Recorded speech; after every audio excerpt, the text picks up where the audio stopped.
So, first off, I want to say sorry for this being late. I was at work, when this trailer dropped, and I honestly thought the full trailer was going to drop at the Super Bowl. Like, they were teasing, like, yeah, this is going to be a Super Bowl trailer. So, I didn't have any thought that they were going to drop this. And again, I was like an hour at work, and then I get a little notification saying, Jurassic World Dominion trailer drops online. I'm like, the fuck? And, like, I get it, like, they were trying to do something cute because it's Laura Dern's birthday today. I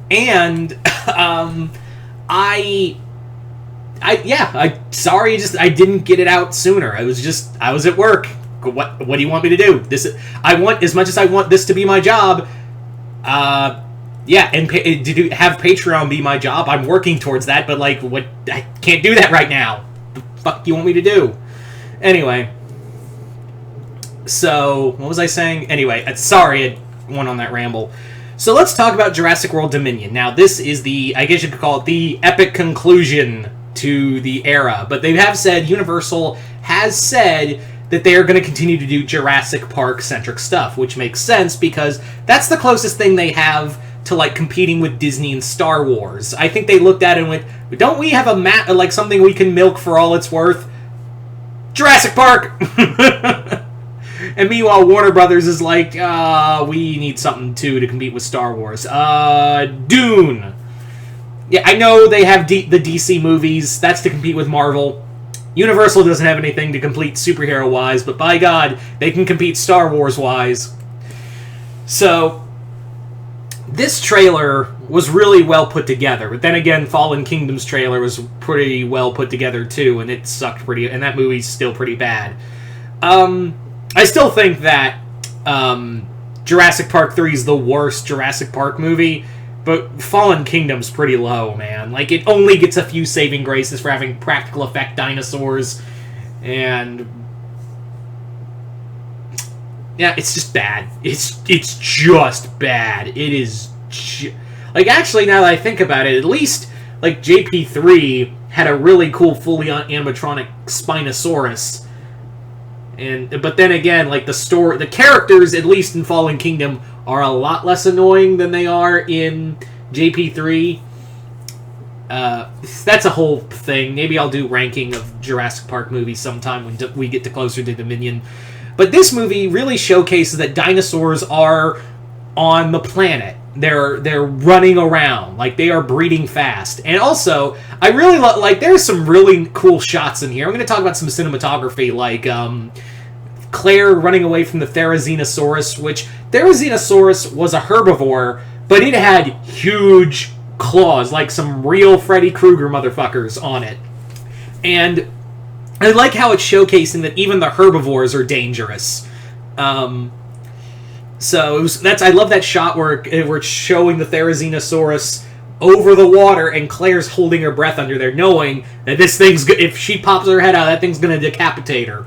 I also like the shot with the Mosasaurus grabbing the crab boat and pulling the whole boat under, and it's showing the camera angles going under. I'm like, yeah, Deadliest Catch just now lives up to its name, assholes.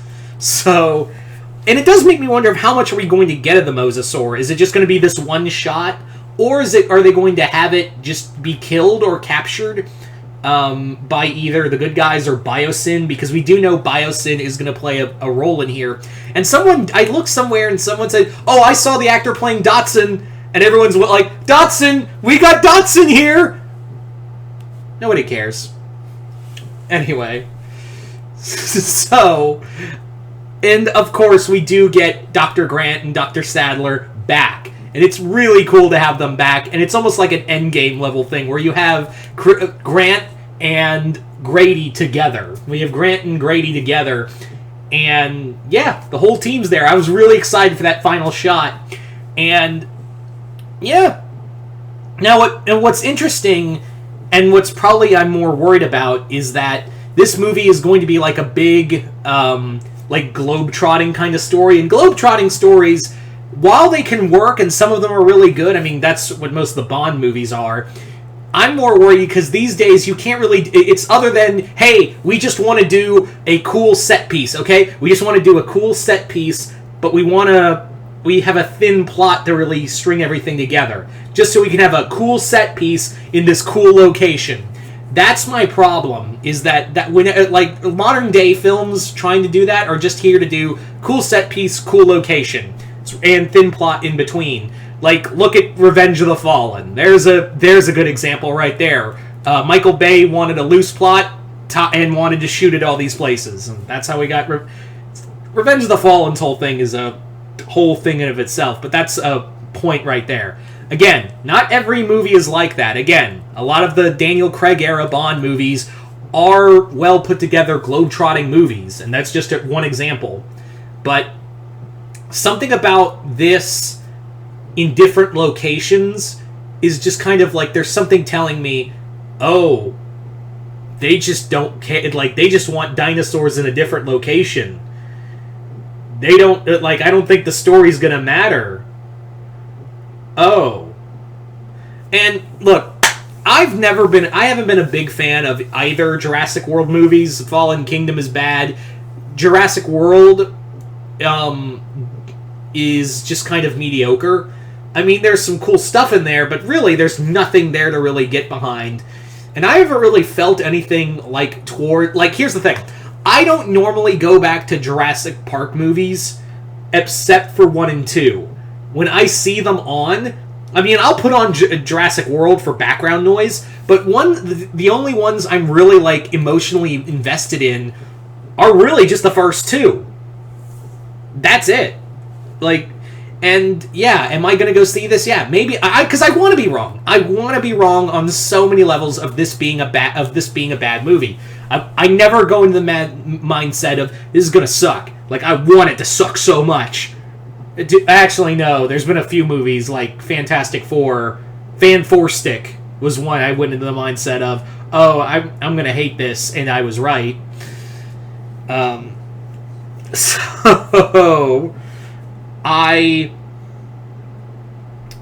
want this to be good. And for all intents and purposes, it could be good. Having, the entire cast finally meet and having all these dinosaurs finally out in the world. Not to mention, we're going to be seeing, like, the Atrociraptor, the Pyroraptor with full feathers looking scary, and we've got the Giganotosaurus in here, too.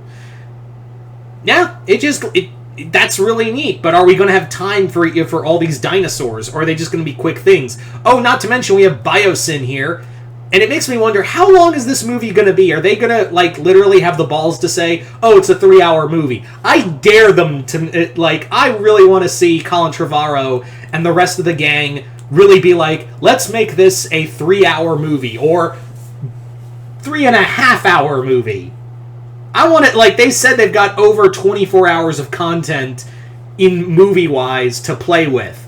So I want to see how much they'll edit together into a movie.